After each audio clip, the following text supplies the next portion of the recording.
Iniciamos aqui mais uma edição do Democracia pela TV Assembleia. Vamos, como sempre, tratar de um tema da atualidade. Todos falam, hoje, agora, a qualquer instante na Copa do Mundo. Nos últimos dias, mais em situação extracampo do que o jogo em si. Razão disso? A performance, o comportamento da seleção brasileira. Nas partidas, que não é o esperado. E quando para a bola? Principalmente antes da decisão com o Chile. O que aconteceu? O momento emocional dos jogadores do Brasil. A crise de choro, o momento de insegurança que transpareceu a todos. O momento em que não se sabia quem teria condições emocionais para a cobrança decisiva. Aquele momento definitivo de um jogo de futebol. A busca e o alcance do gol. Por isso, nós trazemos ao Democracia de hoje especialistas na psicologia do esporte, na análise, na interpretação do comportamento das pessoas, para falar sobre a situação psicológica dos jogadores do Brasil. Não apenas naquele momento tão importante, tão transcendente, mas também hoje na preparação para um novo jogo, para o enfrentamento de um novo adversário. Adversário conhecido, historicamente perdedor do Brasil, mas que está aí vivendo um bom momento e parece absolutamente centrado quanto às suas condições anímicas. Por isso, nós trazemos estes profissionais da área da análise do comportamento humano para conversar com o telespectador, manter este diálogo com aqueles que estão em casa. Trazemos para o Democracia de hoje, mais uma vez, para a alegria, a satisfação de todos nós, o Dr. Ricardo Nogueira, psiquiatra, com área de atuação, que todos nós sabemos, no Complexo Mãe de Deus. Joana Amato, médica do esporte, nutróloga, do Instituto de Medicina do Esporte, do Sistema de Excelência Mãe de Deus. E Fernanda Torres Fadiani, psicóloga, professora da Faculdade de Educação Física da PUC e psicóloga no Grêmio Futebol Porto Alegrense. Para a primeira manifestação sobre a pauta de hoje do nosso Democracia, nós convidamos o Dr. Ricardo Nogueira. Tudo bem, Dan? Pois é, agora já estou compartilhando um sofrimento aqui junto com a nossa psicóloga, que é a psicóloga do meu time, né? Primeira coisa que eu acho que ela vai ter que fazer é trazer aqueles avantes lá do Grêmio, do Central-Oeste, para botar eles no caminho do gol ali, né? Para ver se eles conseguem retomar.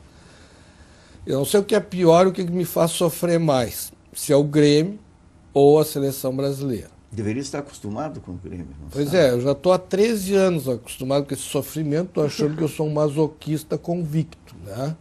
Mas como dizíamos agora numa reunião, antes de eu chegar aqui com vários psiquiatras, que a gente se acostuma com as coisas, né? Depois é difícil de desaprender, né? Mas alguma coisa tem que mudar, né? E esse masoquismo nosso, ele chega uma hora que a gente não aguenta mais, né? Nós não estamos aguentando mais aquele sofrimento que tem sido os Jogos do Brasil. E é um sofrimento de início ao fim, que já começa na choradeira do hino.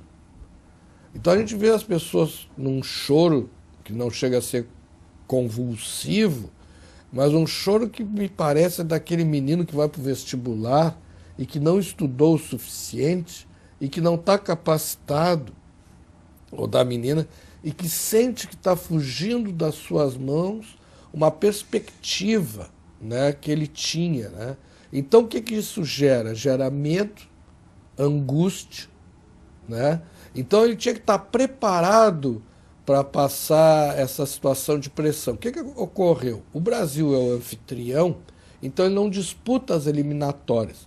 Durante as eliminatórias, a Argentina, o Uruguai e a Colômbia tomaram um sufoco. O Uruguai foi para a repescagem, né? E a Colômbia e a Argentina ficaram disputando lá pau a pau. Então o que aconteceu? Essas duas equipes suportaram uma pressão muito grande já durante o seu treinamento, que na verdade as eliminatórias servem como uma capacitação para a própria Copa do Mundo. E o Brasil não. o Brasil virou uma equipe de espetáculo, né? Não, nós vamos chegar lá, vamos dar o nosso espetáculo, e se vendeu uma ideia que vai ter que ser campeão, porque tem que ser campeão, porque já teve uma Copa no Brasil em 50, e aí houve um erro de estratégia. A maioria desses meninos, que nós não temos uma seleção de homens, infelizmente, nós só temos uma seleção de meninos. Esses meninos nenhum sabia de 1950, eles não sabem disso. Eles não eram nascidos, nem os pais deles eram nascidos. Então eles já vêm com um trauma que não pode repetir o fiasco, o fracasso de 50. Então já traumatizar. Ao mesmo tempo tem que ser campeão, já é campeão, é obrigado a ser campeão, a propaganda e a mídia toda foi em cima do campeão. Mas como é que não vai ser?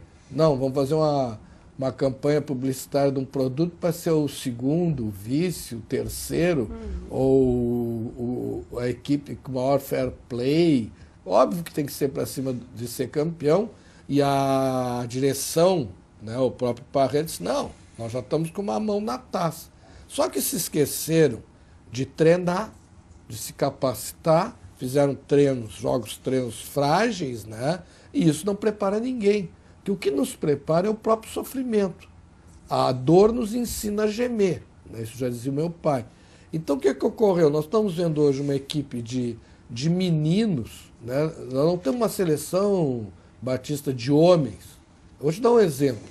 Em 1958, sabe qual era a escalação da seleção brasileira? Gilmar. Senhor Gilmar. Desorde. Desorde. Na final jogou de Djalma Santos.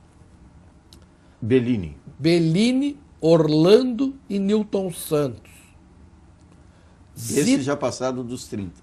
Zito e Didi. Garrincha, Pelé, um jovem de 17 anos, Vavá e Zagallo. Era uma seleção de homens. Essa era uma seleção de homens, de machos. E futebol é um jogo para homens, não é para meninos. Outra coisa, o futebol, desde que a gente se conhece por gente no Brasil, é um esporte profissional. E eu não consigo entender que tentaram transformar esses meninos em crianças.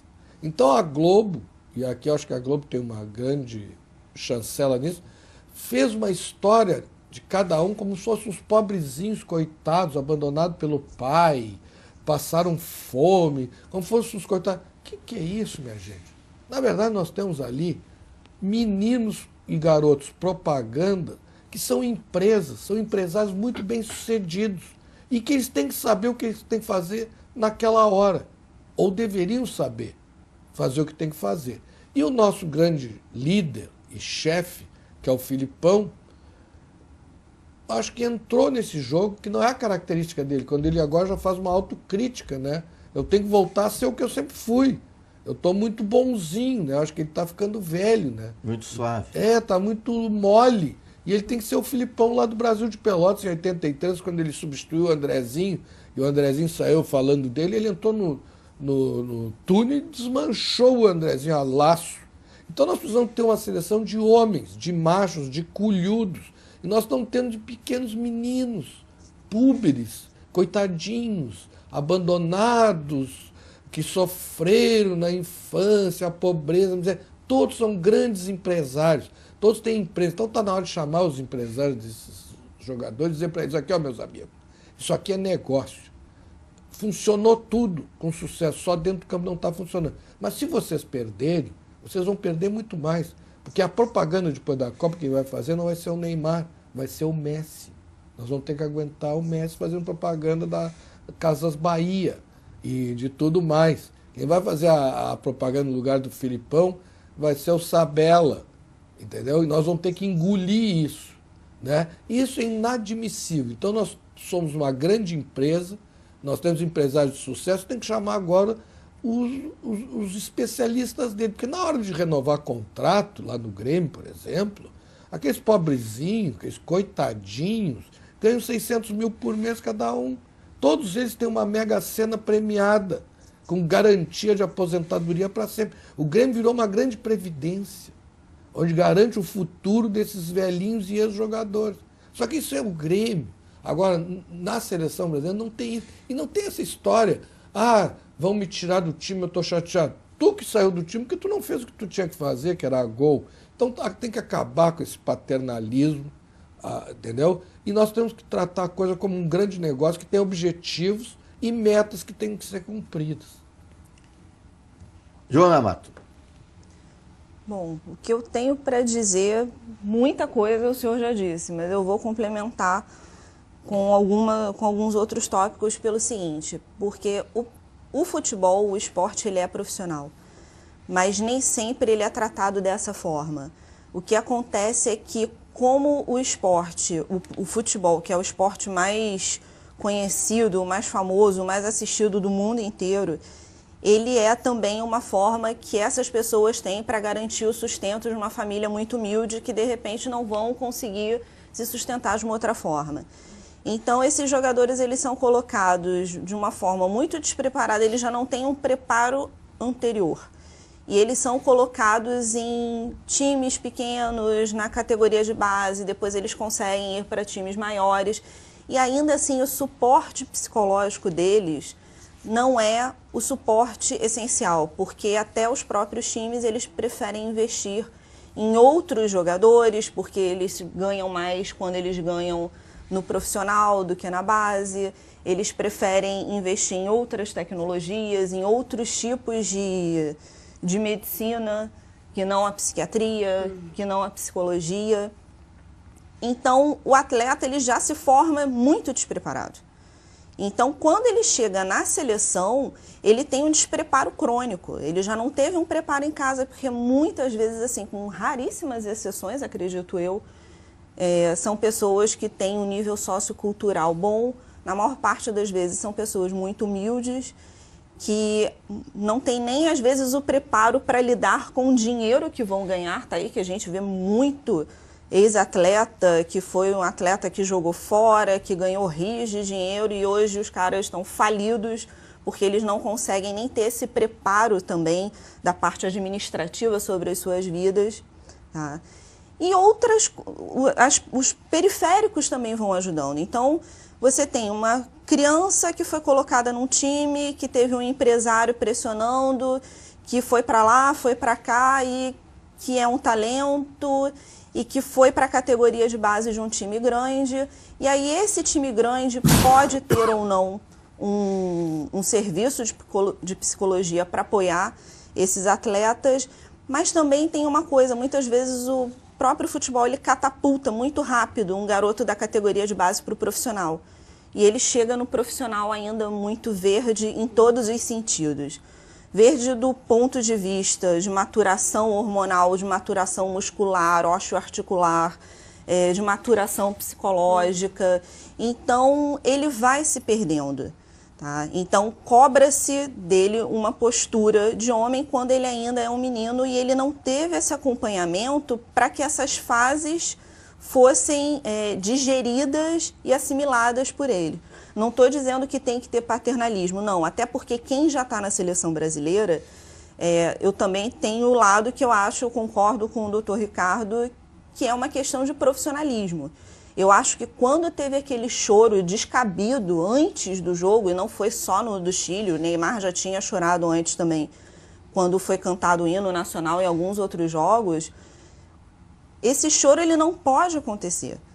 Por quê? Porque ali são profissionais. A seleção brasileira pode não ser o clube que os paga, mas ela não deixa de ser uma instituição, porque está ligada a uma confederação, ela é uma instituição que representa um país, e a seleção brasileira, ela também alavanca essas pessoas porque eles vão receber verbas de patrocinador, eles vão ter contratos publicitários.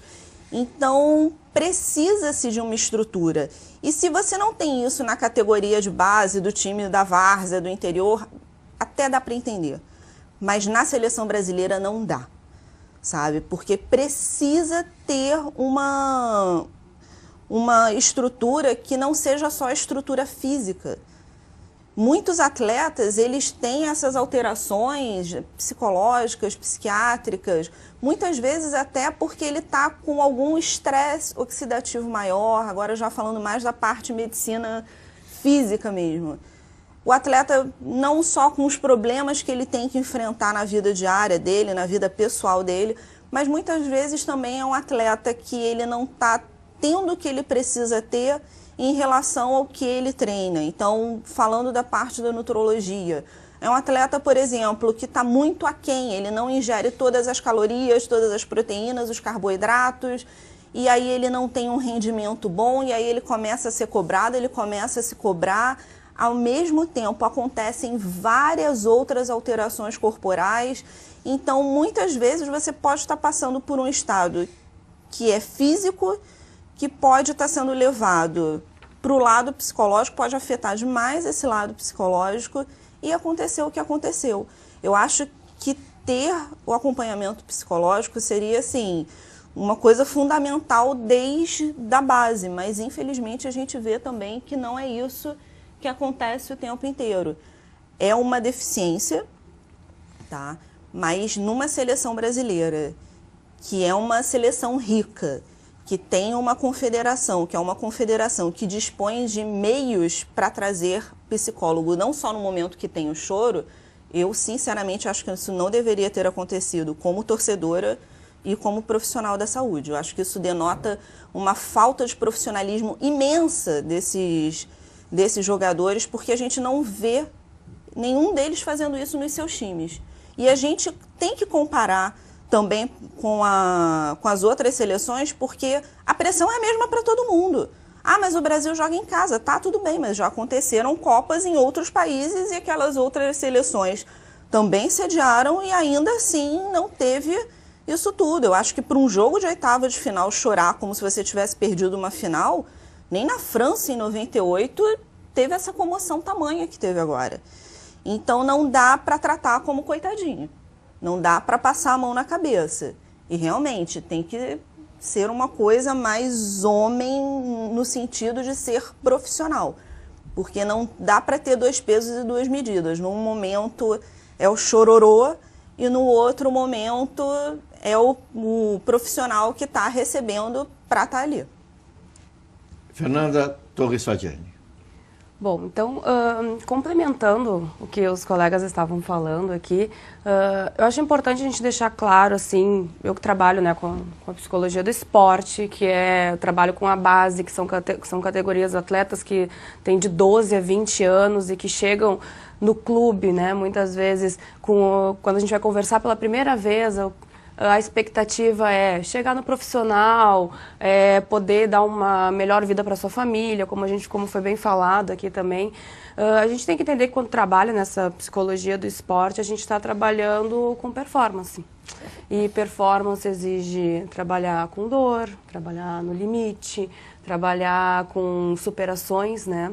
E eles desde a categoria 12, né, dentro do clube, já trabalham, já são estimulados também a ter essa vontade, essa dedicação, essa responsabilidade com o esporte. Esse trabalho da psicologia, ele tem que ser um trabalho paralelo à parte física, técnica, tática, que a gente sabe que são tão importantes e que se complementam, né?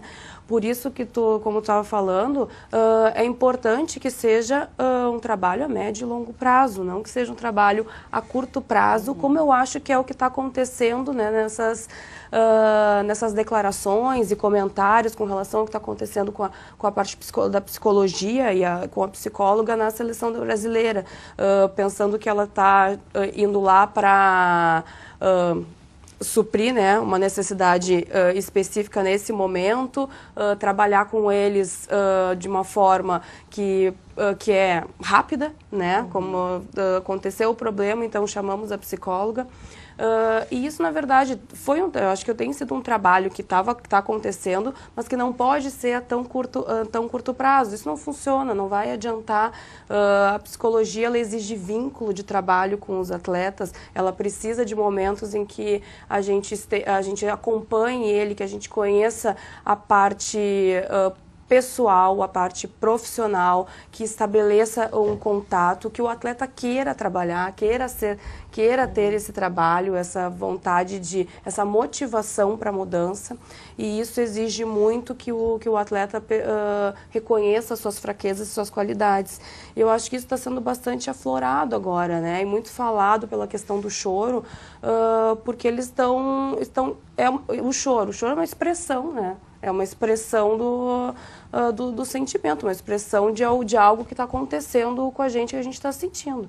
Então, e nós estamos dentro de um trabalho, de um evento de muita expectativa para todos. Eu vejo os meus atletas que estavam há muito tempo esperando por esse evento acontecer, por uma Copa do Mundo no Brasil, que é um país que a gente fala, do futebol, né? Que as expectativas são enormes em cima da seleção brasileira, os atletas acompanhando, todo mundo, né, motivado para isso, e muito agora espantado até com as qualidades das equipes, as qualidades que têm sido os jogos, a dificuldade que tem sido todos os jogos, e eu acho que isso também está alimentando essas expressões que podem até, em alguns momentos, ser ditas como fraqueza, mas que eu acredito que são muito presentes dentro do nosso contexto. Acho que a gente não pode deixar de pensar culturalmente no Brasil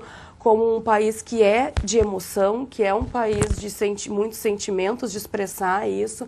Também um país de muita alegria, que eu acho que é o que está faltando um pouco, o jogar com mais leveza, sem tanta carga, né, sem tanta pressão, e mostrar até porque eles são os atletas da seleção, são certos ou não certos, isso não cabe a mim julgar, mas são as pessoas de confiança que o Felipão chamou, então, e estão, mesmo jogando bem ou jogando mal, eles estão passando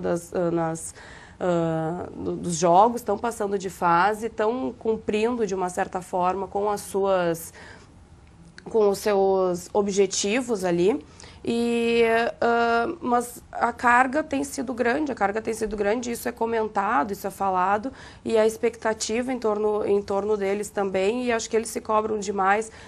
São, como vocês disseram, pessoas que vieram de famílias, a maioria humildes, até as reportagens que foram feitas, né, que foram comentadas, eu acho que isso, por um lado, identifica muito esses jogadores com o povo brasileiro, né, com situações muito similares, as pessoas acabam compartilhando esses sentimentos, e esse sentimento de se superar, de estar podendo acompanhar, indo para equipes muito mais fortes, são atletas experientes, né? São atletas que jogam fora, por mais jovens que sejam, eles têm sim uma bagagem muito grande de experiências dentro do futebol, jogando muito deles fora daqui e participando de eventos muito importantes, né? Eu acho que jogar na seleção brasileira numa Copa do Mundo no Brasil, eu acho que realmente culmina num ápice dentro da sua carreira. E eles têm experiências para poder desenvolver esse trabalho dentro da seleção, e a carga emocional tem que ser acompanhada, trabalhada. Ela deveria ter começado, né, com certeza, um pouco mais antes, para que se pudesse ter esse vínculo mais próximo do trabalho psicológico com eles, e assim realmente poder dar um resultado melhor, quem sabe, né? A gente nunca sabe, cada evento é diferente, acho que o ser humano também reage de formas diferentes. Tu tá dentro de um campeonato, tu reage de um jeito, chegar na seleção brasileira com mais experiência, por mais experiência que esteja, mas dentro de uma Copa do Mundo, é uma nova experiência, é um novo momento, e a gente não pode dissociar o profissional do pessoal, do ser humano que carrega, né, esses sentimentos, essas cargas que são importantes. Então, acho que é fundamental a gente ter esse olhar da psicologia do esporte, que é um olhar que é para performance, que é de trabalho que tem que ser feito a curto, médio e longo prazo, né, para que se possa ter um resultado, mas ele sozinho não funciona, ele é paralelo aos outros trabalhos que estão sendo feitos com os outros profissionais, com a medicina. Eu acho que esse conjunto com multidisciplinar de profissionais especializados é que realmente traz maior benefício, né, e até conforto para esses atletas por terem essas pessoas assim que possam respaldar o trabalho e auxiliá-los quando necessário.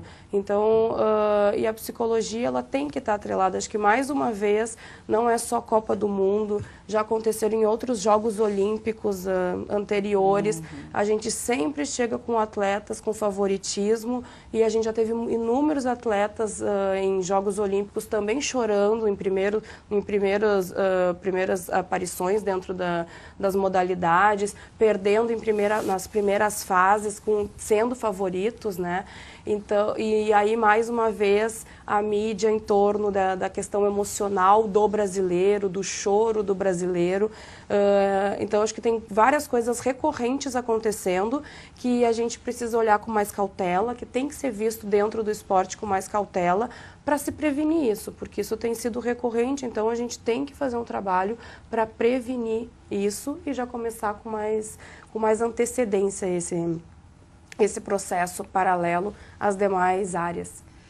Nós não podemos interromper o convidado aqui agora até o final, mas temos, diante da importância das primeiras manifestações, 1 minuto e 30 para o encerramento do primeiro bloco. Por isso eu quero aqui pretensiosamente interpretar a opinião do telespectador. São opiniões técnicas, absolutamente procedentes, essas expostas aqui, e me parece que essa também deve ser a impressão daqueles que nos assistem, que a motivação não começou pela seleção brasileira. A motivação começou exatamente, precisamente pela mídia, do torcedor da população brasileira, levando este sentimento de patriotismo até os jogadores, que foram alcançados por essa intenção. Daí a Copa, que era contestada até mesmo nas movimentações de rua, passou a ser acatada e agora já empolga a maioria da população, embora esta preocupação recorrente com a seleção brasileira. O fundamental é a bola, é o jogo, mas existe sim os jogos numa Copa do Mundo, todos eles de pressão, notadamente de pressão econômica, via patrocínio. Tanto que a FIFA é uma entidade, embora diga sem fins lucrativos, é uma entidade unicamente com fins lucrativos, que faz do futebol esse grande espetáculo. Então são os jogadores da seleção brasileira, salvo o melhor juízo, em última análise, os mais prejudicados por este primeiro momento, que foi buscar, acima de tudo, o ufanismo.